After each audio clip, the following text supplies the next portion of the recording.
খাবারটা সে একটু কম খেলেও ওয়েটটা তার রিডিউস হচ্ছে না, দিন দিন বেড়ে যাচ্ছে, তাই না? আমি আসার আগে ভেবেছিলাম ছিলাম আমি 96, এখন এসে দেখি 100 হয়ে গেছে। 100 হয়ে গেছে। কয়েকটি বাধা তার শরীরের মধ্যে আছে। আমি যদি একটু গলার ভিতরটা দেখাই, একটু হা করুন।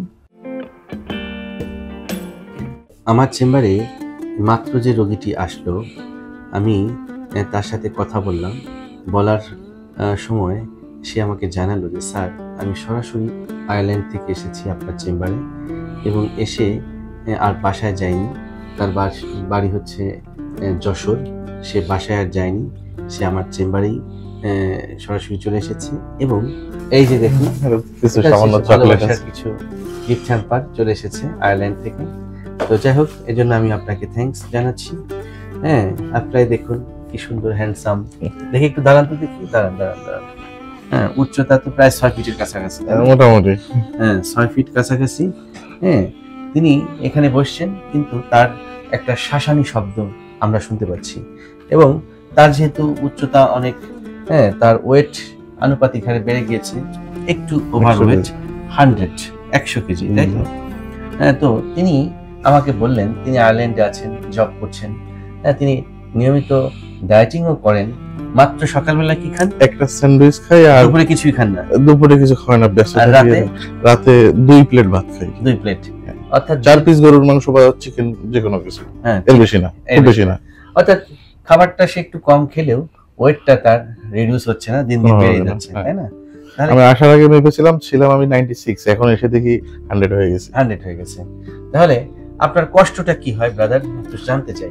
আমি আসলে লাস্ট 10 বছর ঘুমাই না বললেই চলে। মানে আমি যখনই ঘুমাতে যাই, ধরেন কাজ করে আসার পরে তো টায়ার্ড লাগে, ক্লান্তি লাগে। তো ওই সময় একটু যেই বিছানায় যাই, হালকা একটু স্নোরিং হয়ে, মানে এরকম হয়ে কিছুক্ষণ 10-15 মিনিট থাকে, কিন্তু তারপরে যে রাত্রে আর ঘুমাতে আর ঘুম আসে না। আচ্ছা, একদমই ঘুম আসে না। দেখি তাহলে এই যে একজন হ্যান্ডসাম ম্যান, হ্যাঁ, আপনারা খেয়াল করুন, তার উচ্চতা প্রায় 6 ফিট, তার ওজন 100 কেজি। অর্থাৎ একটু ওভার ওয়েটের ফলে তার এদিক দিয়ে কিন্তু মেদ জমে গিয়েছে। ঠিক আছে, এখন সে কেন নাক ডাকছে, কেন তার অবস্থা একটু স্লিপ অ্যাপনিয়া হচ্ছে?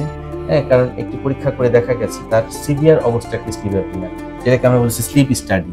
পলিসনোগ্রাফি নামক একটি পরীক্ষা আপনি এর আগে করেছিলেন 1 বছর আগে, এবং সেখানে কিন্তু 1 বছর আগে কিন্তু নির্ণয় হয়েছে আপনি অবস্থা একটু স্লিপ অ্যাপনিয়ার পেশেন্ট, এবং তীব্র মাত্রা সিভিয়ার, হ্যাঁ, অনেক বেশি, মাইল্ড, মডারেট, সিভিয়ার।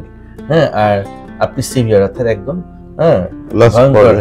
ভয়ঙ্কর অবস্থায় আপনি আছেন।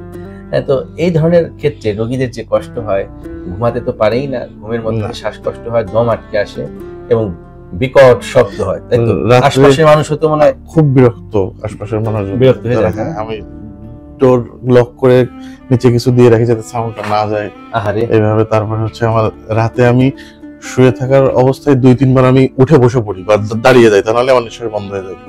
প্লাস এখানে কফ জমে যায়, ওটা না ফেলানো পর্যন্ত শ্বাস প্রশ্বাস যায় না, পানি টানি খেয়ে আবার একেবারে ড্রাই হয়ে যায়। তো এবং আচ্ছা, তাহলে এই ধরনের ক্ষেত্রে কেন রোগীরা কষ্ট পায় আমি একটু এখানে ব্যাখ্যা করি। কয়েকটি বাধা তার শরীরের মধ্যে আছে।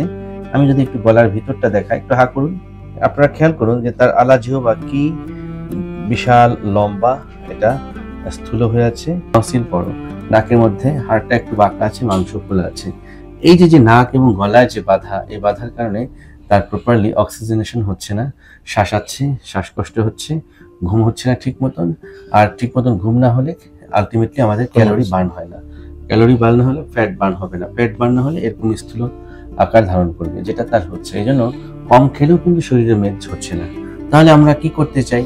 আপনার বডি ফিটনেসটা আজকে চেক আপ দিব। যদি ফিটনেস পরীক্ষা আপনি উত্তীর্ণ থাকেন, আমরা আপনার লাইফস্টাইল মডিফাই করবো, করে আপনার ওয়েটটাকে একটু রিডিউস করে আমরা আপনার একটি স্লিপ সার্জারি করে দিতে চাই। যে স্লিপ সার্জারি নাম হচ্ছে আলটিমেটলি এন্ডোস্কোপিক সেপ্টোপ্লাস্টি, ট্রাবেলোপ্লাস্টি, এবং গলার মধ্যে আমরা করব টনসিলেক্টমি, টনসিল দুটোকে আমরা রিমুভ করব।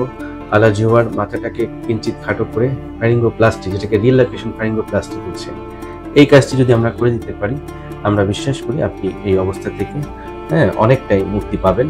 এবং আজকে যে ভিডিওটি রেকর্ড করা হলো আপনার যে সিচুয়েশন, সেটা আমরা আফটার সার্জারি, আফটার ট্রিটমেন্ট আবার ধারণ করব।